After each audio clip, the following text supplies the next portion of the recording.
مدینہ پاک کی ایک سرد رات کا واقعہ۔ موسم سرما عروج پر انسان تو انسان، جانور، چرند پرند بھی اپنے گھروں میں سردی سے بچنے کے لیے دبکے ہوئے۔ ایسے سخت سردی کے موسم میں فاروق اعظم اسلام کے دوسرے خلیفہ رضی اللہ عنہ اپنے غلام خاص حضرت اسلم رضی اللہ عنہ کو ساتھ لیتے ہیں کہ چلو رعایا کی خبر گیری کرتے ہیں۔ خادم و مخدوم مدینہ پاک کی گلیوں کا مشاہدہ کرتے ہوئے مدینہ پاک سے باہر ایک خیمے کو دیکھتے ہیں جس میں آگ روشن تھی۔ امیر المؤمنین عمر بن خطاب رضی اللہ عنہ نے اپنے خادم سے فرمایا آؤ چل کر دیکھتے کیا معاملہ ہے۔ دونوں چلتے ہوئے جیسے ہی خیمے کے قریب پہنچے تو منظر دیکھ کر حیران رہ گئے۔ وہ ایک ٹوٹا پھوٹا کچا گھر تھا۔ وہاں ایک عورت اپنے ننھے منھے بچوں کے ساتھ مقیم تھی۔ چولہے پر ہنڈیاں چڑھا رکھی تھی، کھانا پکا رہی تھی، بچے ساتھ بیٹھے بھوک کی وجہ سے روئے جا رہے تھے۔ امیر المؤمنین رضی اللہ عنہ نے سلام کیا۔ اس خاتون نے دونوں کی طرف توجہ کیے بغیر سلام کا جواب دیا۔ امیر المؤمنین گھر میں داخل ہونے کی اجازت طلب کرتے ہیں، اندر آ سکتا ہوں؟ خاتون کہتی ہیں خیر کا ارادہ تو آؤ ورنہ کوئی ضرورت نہیں۔ بہت دکھی تھی، نہیں جانتی تھی کون ہے، میرے دروازے پر کون آئے۔ امیر المؤمنین رضی اللہ عنہ کا انداز بتا رہا تھا کہ وہ اس دکھی خاتون کے دکھ میں شریک ہونا چاہتے ہیں۔ خاتون سے پوچھا بی بی کون ہو، یہ بچے کیوں رو رہے ہیں؟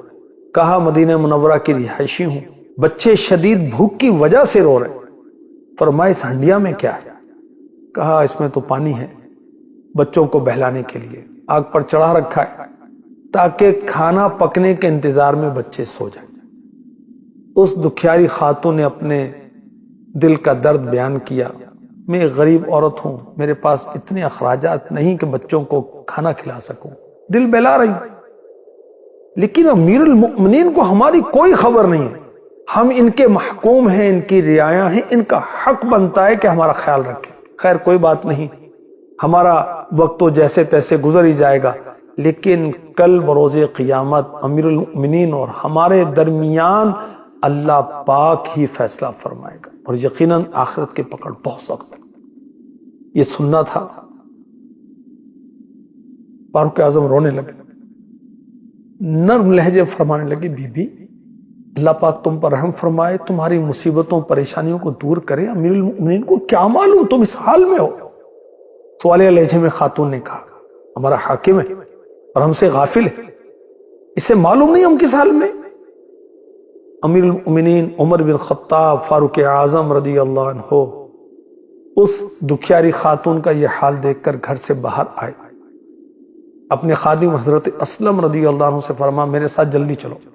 بہت گہری سوچ میں گم تھے اور اس خاتون کی حالت زار آپ پر گہرے نقوش چھوڑ رہی تھی۔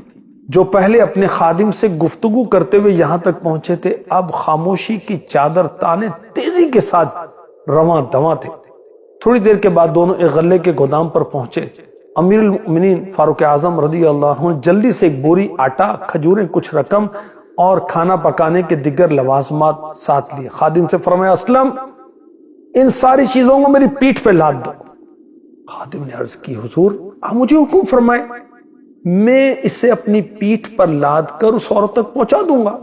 خادم کی طرف دیکھا اور کہا آج اس دنیا میں تو میرے حصے کا بوجھ اپنی پیٹھ پر لاد لے گا، لیکن یاد کر اس دن کو جس دن کوئی جان کسی دوسری جان کا بوجھ نہیں اٹھائے گی اور کسی کی تکلیف دوسرے کو نہیں دی جائے گی۔ کیا تو اس دن بھی میرا بوجھ اٹھائے گا؟ خادم آقا کا فکر آخرت سے بھرپور جواب سن کر خاموش ہو گیا۔ حکم کی تعمیل کی، سارا سامان آقا کی پیٹھ پر لاد دیا۔ اللہ! اب دونوں ایک بار پھر مدینہ پاک سے باہر اس دکھیاری خاتون کے گھر کی طرف رواں دواں ہیں۔ تھوڑی دیر کے بعد دونوں گھر تک پہنچ گئے۔ خاتون ان دونوں کو سامان کے ساتھ دیکھ کر حیران رہ گئی۔ امیر المؤمنین نے وہ سارا سامان اتارا، آٹے کی بوری کھول کر خاتون سے کہا اس میں سے آٹا نکالو، اس پر نمک ڈالو تاکہ میں حریرہ بناؤں، ایک آٹے سے بنائے جانے والا کھانا۔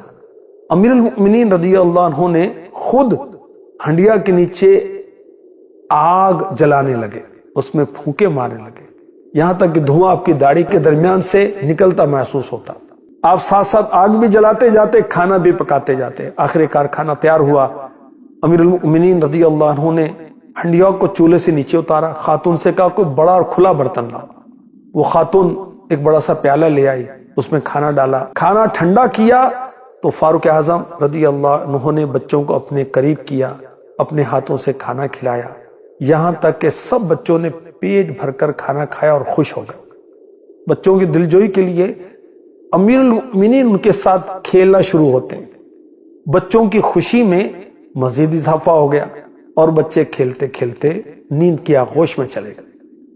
بقیہ کھانا خاتون کے پاس چھوڑ کر اپنے خادم حضرت اسلم رضی اللہ عنہ کے پاس آ کر اس طرح بیٹھ گئے گویا آپ کو قلبی سکون حاصل ہوا، کندھے سے بوجھ اتر گیا۔ خاتون متوجہ ہوئی، کہنے لگی تم کتنے شفیق ہو، کتنے رحم دل ہو، تم نے مصیبت کی گھڑی میں ہماری مدد کی، میرے روتے ہوئے بچوں کے چہروں پر مسکراہٹ کے موتی بکھیرے، میں کس منہ سے تمہارا شکریہ ادا کروں؟ اللہ پاک کہ تمہیں اس کی بہتر جزا عطا کرے گا۔ حقیقت تو یہ ہے تم ہی امیر المؤمنین بننے کے حقدار ہو۔